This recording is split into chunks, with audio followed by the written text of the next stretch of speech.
1886 United States of America 4 ലക്ഷത്തോളം വരുന്ന തൊഴിലാളികൾ ഒരു സമരത്തിൽ ഏർപ്പെട്ടിരിക്കുകയാണ്. അവരുടെ പ്രവർത്തന സമയം 8 മണിക്കൂറായി നിജപ്പെടുത്തുക എന്നതാണ് ആവശ്യം. സമരത്തിന്റെ 2ാം ദിവസം പോലീസുകാർ സമരക്കാർക്ക് നേരെ നിറയൊഴിക്കുന്നു. നിരവധി തൊഴിലാളികൾ മരണപ്പെട്ടു. ഇതിന് പ്രതികാരം എന്ന രീതിയിൽ പോലീസുകാർക്ക് നേരെ തൊഴിലാളികളുടെ ഭാഗത്ത് നിന്ന് ബോംബേറുണ്ടായി. ഇതിൽ 7 പോലീസുകാരും 4 തൊഴിലാളികളും മരണപ്പെട്ടു. തൊഴിലാളികളിൽ പലരെയും പോലീസുകാർ അറസ്റ്റ് ചെയ്യുകയും മരണശിക്ഷ വിധിക്കുകയും ചെയ്തു. ഈ സംഭവത്തെ ഹേ മാർക്കറ്റ് ഇൻസിഡന്റ് എന്നാണ് അറിയപ്പെടുന്നത്.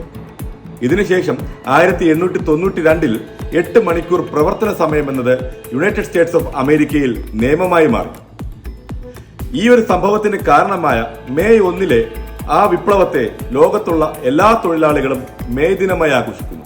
അതായത് തൊഴിലാളി ദിനം. ഇതാണ് ഇന്നത്തെ 60 സെക്കൻഡിൽ അറിയേണ്ട കാര്യം. Thanks for watching.